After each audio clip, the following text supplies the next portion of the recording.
ఒక బిడ్డ మీద ప్రేమతో తల్లి ఇలా అంటుంది, ఒరే నాన్న, నువ్వు మొదటిసారికి నా గర్భంలో కలిగినప్పుడు పరమానందం కలిగింది.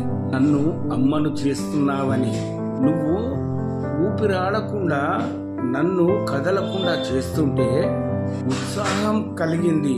నువ్వు హుషారైన వాడివని, నన్ను చీల్చుకొని ఈ లోకంలోకి వచ్చాక మమకారం పొంగింది. నా ప్రతిరూపానివని, నా రక్తాన్ని పాలుగా తాగుతూ ఉంటే ఓలెడంత ఆశ కలిగింది. అందరికంటే బలవంతుడివి నువ్వు కావాలని. చిన్నప్పుడు తప్పటడుగులు వేస్తూ ఇల్లంతా తిరుగుతూ ఉంటే తట్టుకోలేనంత ఆనందం కలిగింది. నీ కాళ్ళ మీద నువ్వు నిలబడగలవని. ప్రాణం పోయేటప్పుడు కంటతడి పెట్టినందుకు తృప్తిగా ఉంది. నీకు తట్టుకునే శక్తి ఉందని. ఇప్పుడే బాధగా ఉంది. అందరూ నేను చనిపోయానని ఏడుస్తూ ఉంటే నన్ను కాల్చేటప్పుడు నీ చెయ్యి కాలుతుందేమోనని. అదండి తల్లి ప్రేమ అంటే. మీరేమంటారో చెప్పండి.